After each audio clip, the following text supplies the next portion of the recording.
Here's a brief video of the front of the Buick without the front end on. Shows Kenny's installation of the upper and control arms, lower control arms, disc brake assembly. The motor's in there right now, strictly for mock-up, but it's really coming together.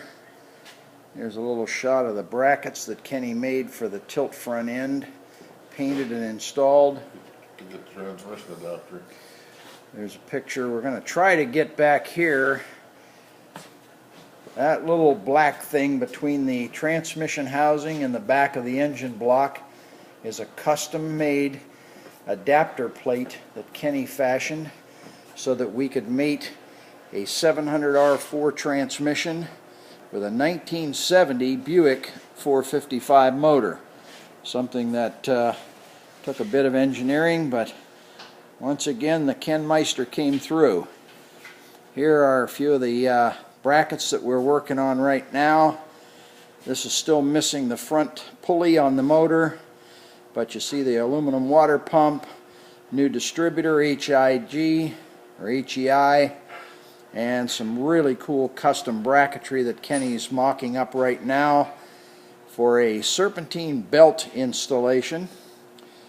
This shows you the front cross member cradle, engine cradle, a couple of custom ports that Kenny manufactured in there for clearance, and this is going to be a close-up of Kenny's, what do we call this here? It's a remote oil filter unit that Kenny's put on here, and then the oil filter itself is way back here on the frame rail currently. It will be turned around and mounted, but right now it's just sitting in there waiting for the finished touches.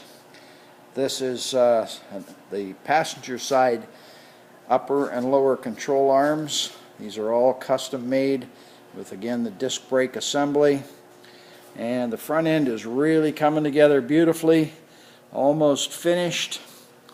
There's a standard GM R4 compressor, and there's the custom aluminum Buick valve covers. These are very rare, very hard to find. I was very fortunate to find a pair.